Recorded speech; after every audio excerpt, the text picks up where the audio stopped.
learning to be a funnier boss, the toys of our youth, and why you need to stop saying you have an open door policy. It's all next on BossBetter Now.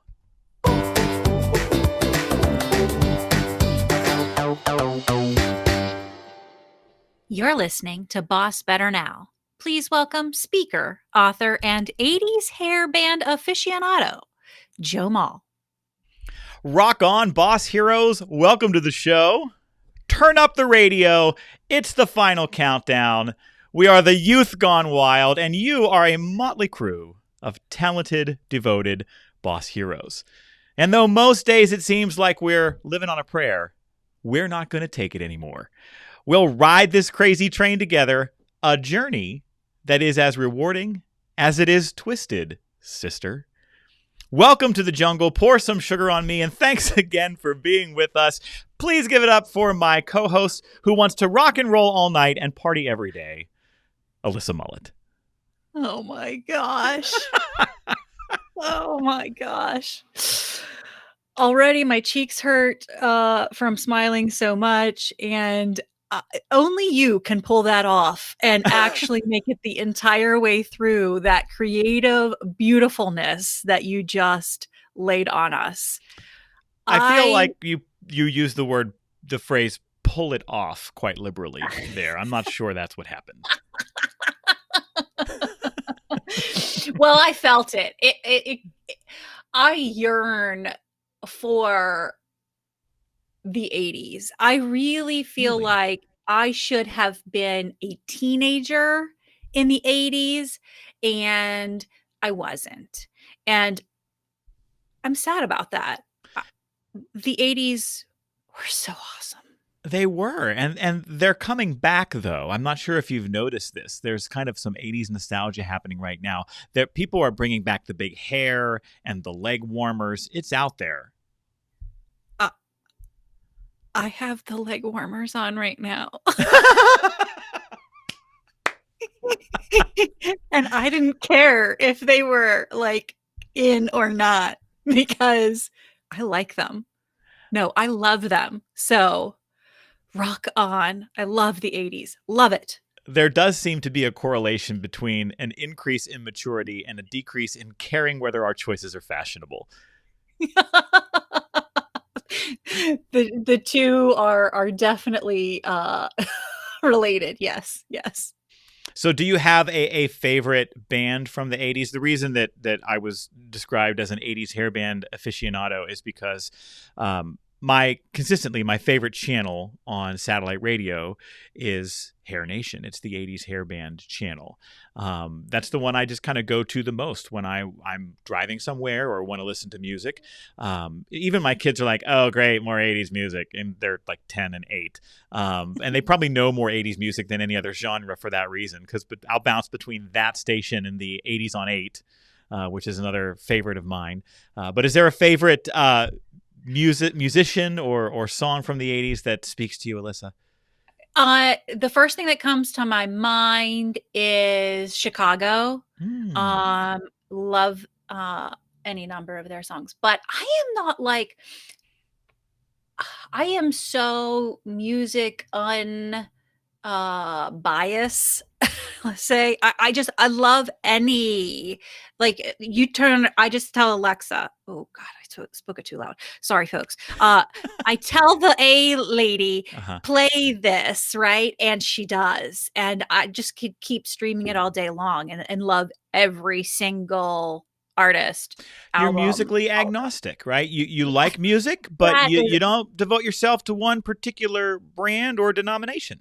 That is exactly how I should describe myself. Yes, that is it. That is absolutely it. Amen. All right. Well, we're going to have a little bit of an 80s theme to our show here today, especially when I'm talking about our camaraderie question of the week. But I want to start today with what I'm calling the myth of the open door policy.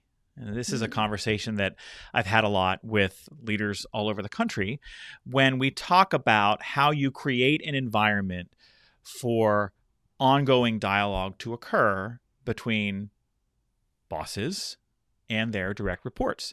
When I ask folks, what are the things that you do and say to create an environment where people can give input, give feedback, come and talk to you, come and ask questions, get support? Inevitably, one of the first things that someone says is, well, I have an open door policy. I tell folks, you can come to me anytime for anything, no matter what. And this is such a widely held belief that this is a good thing to say to our teams, that I felt like we should talk about it on the podcast, because don't misunderstand. Okay, that is a good thing to say to your teams. You should tell your teams, hey, you can come to me anytime for any reason, please. Even though there may be times when you can't accommodate them. There may be times when you have to close your door. But that's not the reason that the idea of the open door policy is a myth. I think when we say we have an open door policy, the intention is good, right? But we actually are creating some barriers to people openly communicating. And the first reason is because when you announce to your team that you have an open door policy and you want folks to come to you anytime you have any questions, any needs, any issues, the first thing you've done is immediately transfer the responsibility for that kind of communication from yourself to your team. Yep, absolutely. That's the first thing that came to my mind too and I know, when I was in the corporate realm, I absolutely fell for that myth, thinking, oh, they'll walk in if they need something. And again, but that's not their responsibility. It starts with me being able to tune into those needs, right? Hopefully get so darn tootin' good at knowing them that I preemptively can anticipate what their needs or what their concerns might be and speak to that before they need to come to me or they feel like they're bound to come to me. Yes. And, and I think whether it's intentional or not, when a leader says, I have an open door policy, it's kind of a cop-out. There's this, I'm setting up this catch-all funnel for any complaints, any questions, any issues that I expect them to trigger. That I myself am not going to be actively making sure I tune into. My job as a leader needs to be to keep my finger on the pulse of what's going on with all of the people that I am responsible for. And I can't really do that if I'm just sitting and waiting for people to bring me their observations or questions or problems.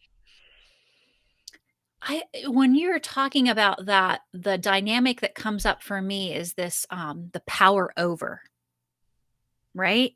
And it's escaping me what the converse of that is, like what we're supposed to it's not power over, it's power with, I think. I don't know what the exact terminology is. But this thought pattern that you're here behind this door, but you've opened it. So therefore, you hold the power of what they need is through that door, and they must come through that door in order to get or obtain some of that power, right? And obviously none of us are consciously doing that, or maybe there are some people that's one of the reasons why they're a boss, right?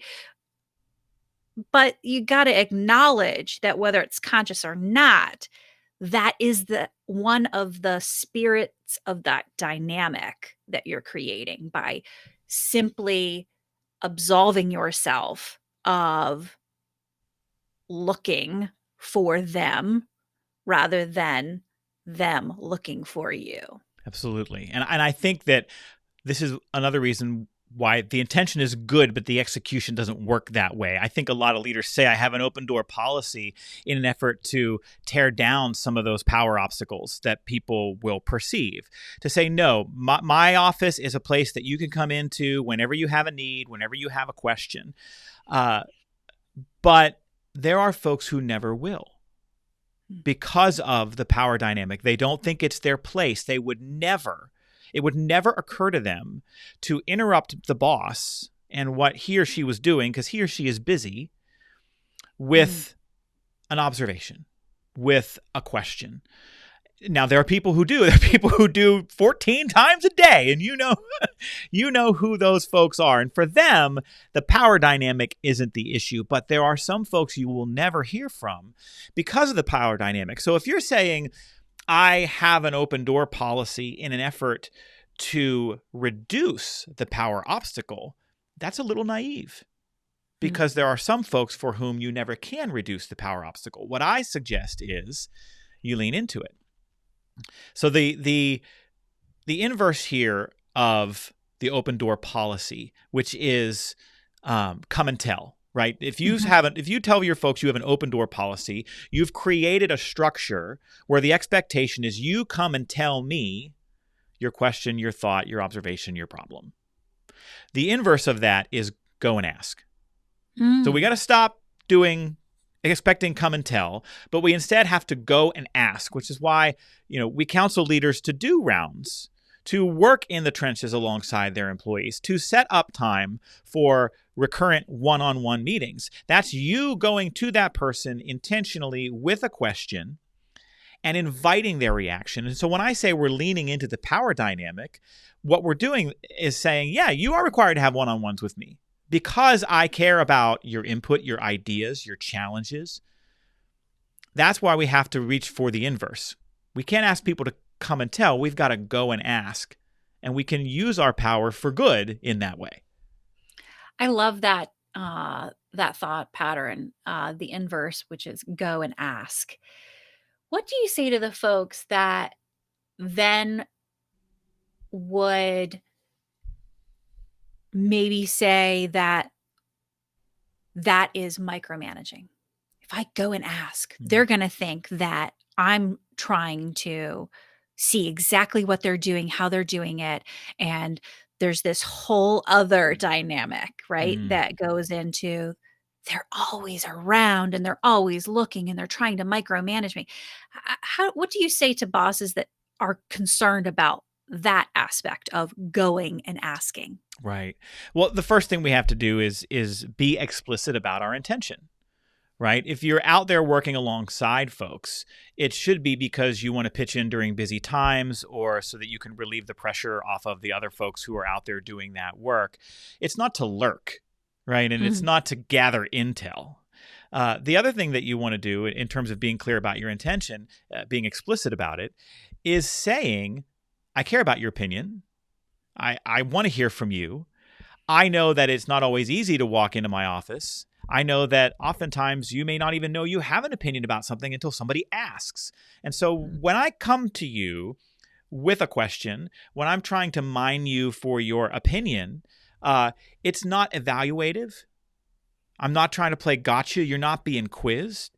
It's because the only way I can advocate for you in the organization is if you're able to be a mirror reflecting things back to me. You're reflecting back to me the challenges that you encounter because of the chair that you sit in and the work that you do and the people you interact with. And I can't possibly know what all of that is and then go off and advocate for you to get what you need to be good at that unless we have an open line of communication. And I want you to know that I take responsibility for that open dialogue. I would hope that if you have a problem or a question or an issue that you would feel comfortable enough coming to me, but I'm busy and so are you. So I'm going to make sure that I'm making time to check in, whether that's the chats we have while working alongside each other or these recurrent one-on-one meetings or huddles, etc. Folks, you're going to want to put a pause or make a note or somehow otherwise come back to every bit of solid gold that Joe has just said. You rewind that, go, hit that button that says 10 seconds, 20 seconds, boop, boop, keep hitting it, and commit that to your memory so that those words can flow out of your mouth in an authentic way. That changes everything when you can be that clear about your intentions, that explicit about your care of what they have to say and your commitment to being there for them. And the reason we're able to do that, if we're going to be clear about our intention, that's tied to our values, right? So if you decide that one of your values is to be an advocate for your employees, if advocacy is a core value, then you don't need the script. You don't need to go to bossbetternowpodcast.com and click on episode 8 and look at the transcript of everything that I just said and cut and paste it because you're going to go say the same thing. It's already in there. That's a core value. You want to advocate for your folks. You can just sit around and take a moment and think, how do I make my value explicit and communicate that to my folks? Awesome. Awesome stuff, Joe. And that's what I call the myth, why I call it the myth of the open door policy. We think we're doing a good thing, but we're actually creating some barriers for ourselves. Instead of expecting your folks to come and tell, the best bosses go and ask. Now, folks, we want to hear from you. So there are a couple ways you can do that. You can go to bossbetternowpodcast.com and leave comments underneath each of the episodes. You can go to the Boss Better Now podcast Facebook page, where you can also leave comments, ask questions, and tell us what you think. You can also follow me on social media on Instagram and Twitter. I'm at Joe Mull 77. We'd love to hear from you. We may periodically use your comments and observations on the air because that makes our show better. Hearing from you and involving you makes our show better. And of course, you can email us anytime, bossbetternow@gmail.com. And so we arrive yet again, Alyssa,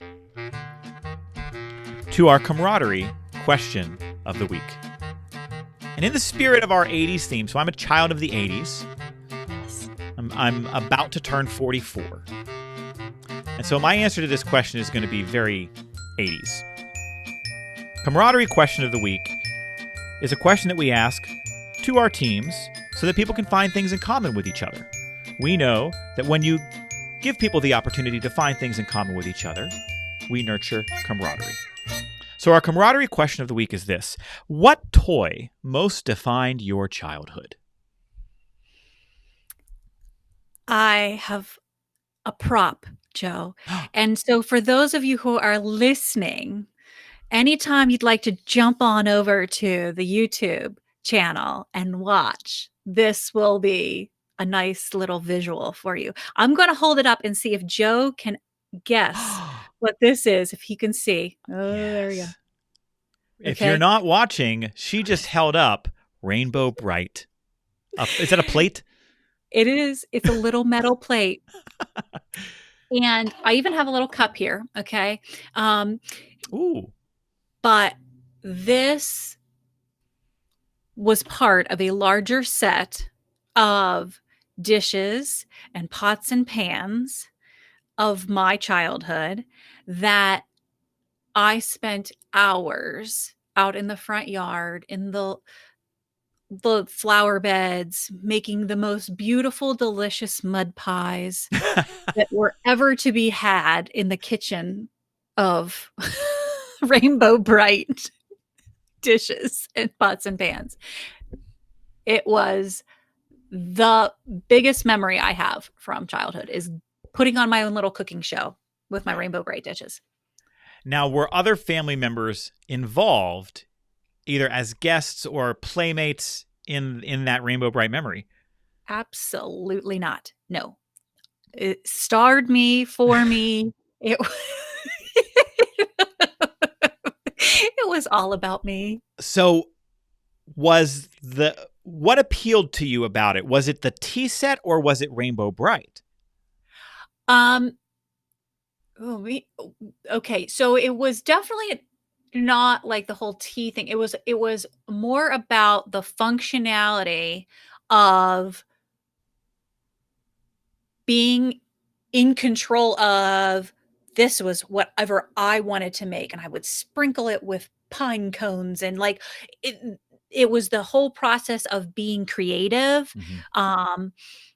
Yeah, I liked Rainbow Bright, but I'm not even sure I remember like the shows or anything. I think I did have like a Rainbow Bright doll and all, but it could have been like, Alf and dishes, and I would have probably had the same like kinship to it maybe. So you got lost in the creativity that was spurred by the playset Yes, indeedly. in your imagination. Yep. That's great. I love so that you still excited. have it. I don't have any of the toys from So, growing up. this is, this and purses are like my thing. Like that's what I grew up with. Like these are the only things that I still have, and they sit on my son's bookcase. He's not really that into Rainbow Bright, and I'm okay with that. He's not making mud pies with the Rainbow Bright stuff in the front yard? Oh, I'm not letting him take these outside. These are mine. Maybe you're making the mud pies in the front yard and you're inviting him. Maybe that's what it is. A throwback to the good old days.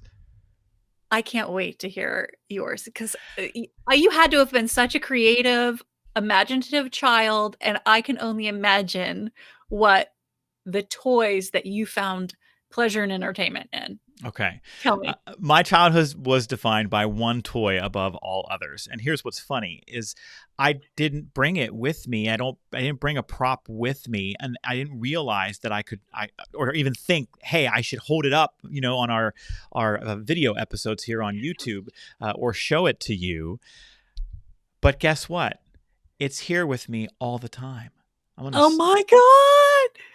So if you are watching on YouTube, in the background of my BossBetter set is Optimus Prime. And I was a Transformers nut.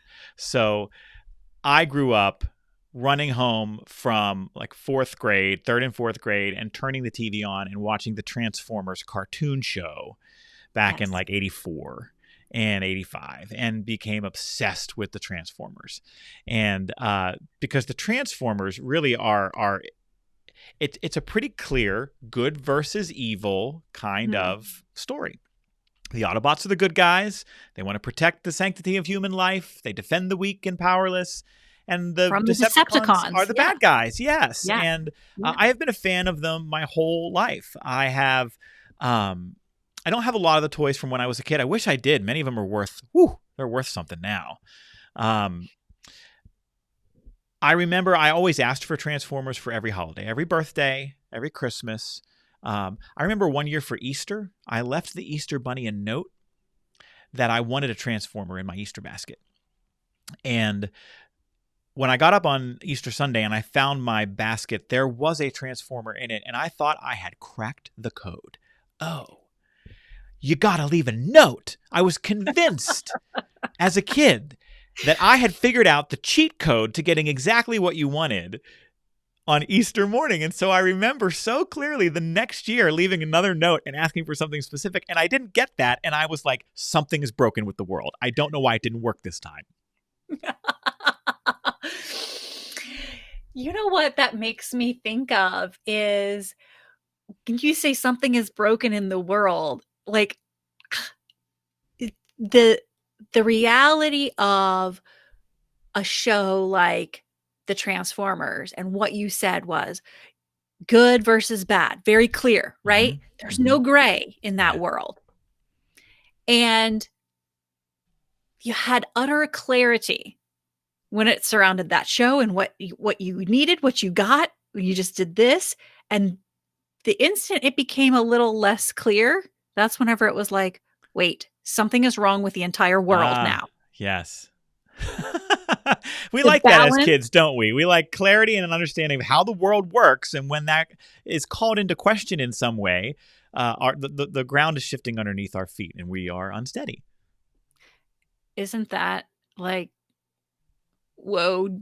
I mean, we're talking Transformers and Rainbow Bright here, but oh my goodness, people, if we think about this, the world is off balance, because right now, the good versus the bad, all of these things, we would love to be able to put it all into those nice, neat little categories, right?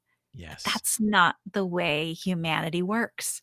You know, it's funny because what I remember about growing up at that time is that there were two dominant toy brands Transformers and G.I. Joe. And as a boy, as a kid, you were either a Transformers kid or a G.I. Joe kid, right? And I was a Transformers kid. And one of the other friends I had in the neighborhood, he was a G.I. Joe kid. And so we'd get together and play. And but they're both under the same construct, right? G.I. Joe versus Cobra, right? Good versus evil, fighting to protect values and the weak versus taking over the world and in pursuit of power. These are the same constructs that exist in kids' shows everywhere, right? In all the superhero stories and all the comic books. And it's interesting to think about that way, that in a way we're helping create easy constructs for kids to gravitate toward to understand the world around them. They may not always be accurate, but as a starting point for development, it's an interesting way to think about it. Yeah. I think that's so true, is that, it may not always be accurate. It's 99 times out of 10, as we are now faced with every day. A lot of it is in the gray. There's not just like this versus this. And the instant you call this bad or this side evil or whatever, then we got a whole other different side of problems that we got to deal with. But we got to start somewhere. And childhood is the great equalizer where we get to say, yeah, this was good. And I believed in it and it did this for me. And I love the Transformers too, but Rainbow Bright's where it's at, man. And that's our camaraderie question of the week.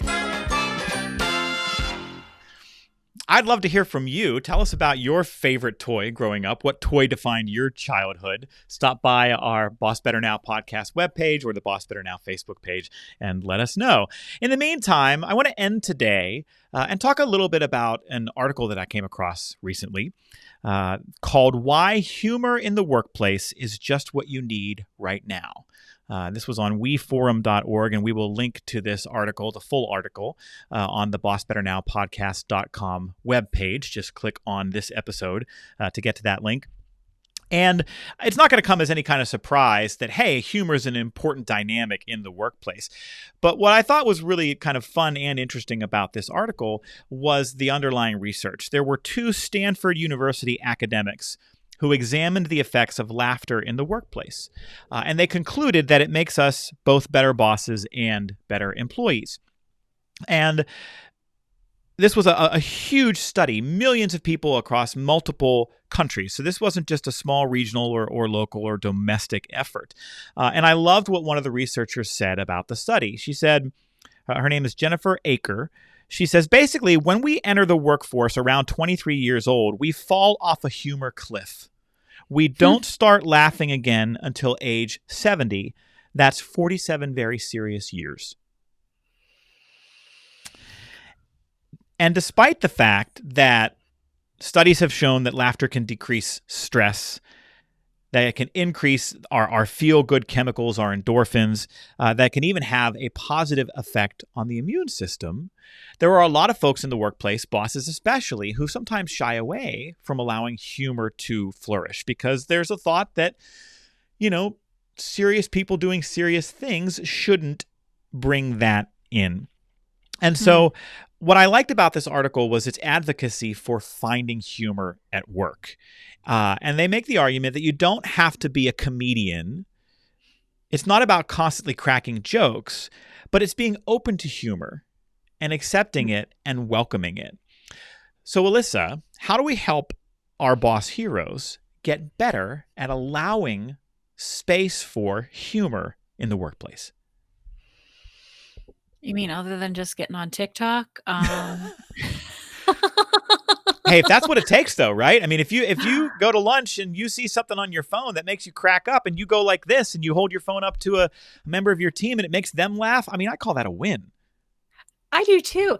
I think it makes me a little uncomfortable. And I think maybe that's why we fall off that humor cliff, is because what gets clear becomes more gray in the workplace. You're like, is that appropriate? Can somebody take offense? I'm not sure. Will they think it's funny too? Or will they not? And then they think I'm silly or stupid, or, like it goes to this whole other different realm of questioning of Mhm. ourselves. And so maybe that's, one of the reasons why um, it feels so difficult to be funny in the workplace, because there's a lot of vulnerability in it. We're so afraid to say or do the wrong thing. Um, Those but I think, boundaries, those, knowing that we have to observe boundaries, but right. not always knowing if what we find funny is what other folks find funny. Yeah. And I think that, as a again, recovering HR Mhm. professional, I continually go to all of those illustrations in my head of time after time of, having to discipline folks for things that were not funny. They think that that's Mhm. what that's what the excuse, quote unquote, is, or the rationale is. But I also know for a fact that I had some good laughs Yes. at my workplaces. And I would also remark, speaking of the cliff, that I had to be over the edge so that folks would come closer to it. Mm. So I viewed that as one of my jobs as a boss, right? I had to be a little bit outlandish. I had to be willing to be silly. So for me, it looked like wearing crazy hats from time to time. Mm. Um, I had someone that I worked with that thought that thought that when I wore like this one particular headband, it had a huge giant bow in it in my hair. She thought that was the funniest thing ever, and it agitated actually the crap out of her because she thought it was ridiculous. And so I made sure to wear that at least once a month, even if it was just for an hour while I saw her, so that she could, get a laugh and think of me as ridiculous. I think that lightens the load, right? If Mhm. we can be silly and start with ourselves. So for me, what's most comfortable is to make fun of myself, Yes. because that to me is always going to be funny. Mhm. And then I don't have to worry about whether or not it offends somebody else, because I'm offending myself if no one Yes. else, right? Um, what about for you, Joe? I mean, you have this great stage presence, you have the ability to entertain, and it seems so seamless for you. How do we help bosses find their humor bone? How do we Oh. find that comfort level with entertainment in the workplace? Yeah, I love what you said about the boss as the person who can role model. I'm paraphrasing what you said, but who can role model where the boundaries are, and who by maybe cracking their own jokes or being silly in their own way are both framing where those lines are and simultaneously giving people permission to be funny and to laugh at work. And so I think that's a great point that you just made. We have to be thoughtful about what those boundaries are, right? I always tell folks, like, just avoid religion, politics, and sex. All the best parts of the weekend. Just don't bring those into your humor if you can That was help a funny it. joke. Thanks. I try. But we can infer in ways that are funny, right? Hmm. There's the guy at work who responds to every comment with a "that's what she said," and maybe it's funny the first time, and probably inappropriate, but the 42nd time now it's inappropriate. Right, right. So my advice to bosses is not so much about how you can be funny, in as much as about noticing when laughter is happening. Hmm. I think if you notice laughter, try to pay attention to what prompted it, and then duplicate that. Hmm. When it's happening, lean into it and leave a little bit more space for it. If you're doing if you bring a camaraderie question of the week from our podcast to your team, and it brings some really great energy and some laughs, and you were planning to spend 5 minutes on it in the meeting, but let it go 10. And move the space open a little bit for it. Try to extend it and consider ways to follow that path again in the future. It occurs to me I should shout out a friend of mine, a colleague of mine, named Andrew Tarvin. He is a fellow speaker and does a lot of educational work around bringing humor into the workplace. He's also a comic, and so he really has a gift for being funny. He wrote a book called Humor That Works: The Missing Skill for Success and Happiness at Work. And I actually think he just did a LinkedIn learning course about how to be funnier at work. And so we will link to Drew on our show notes as well, and to his book, because that may be another tool for bosses to think about.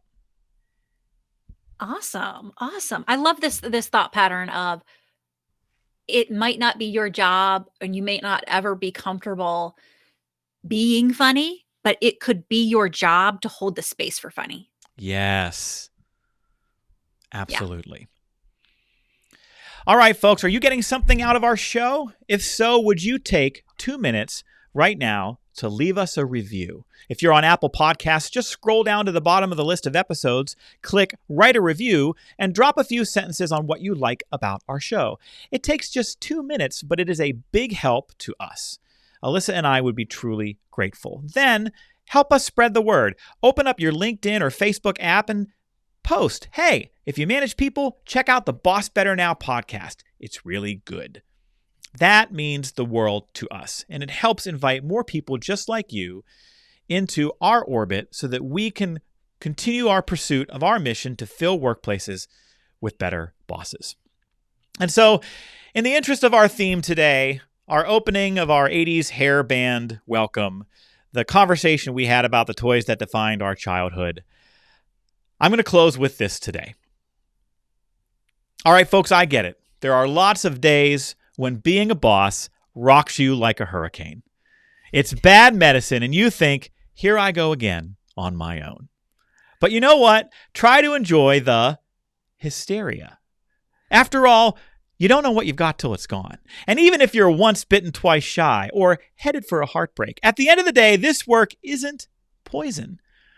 Combine a little bit of patience with something to believe in, and this job may just end up being the love of a lifetime. That's our show. Thanks for watching. We hope you'll tune in again next week.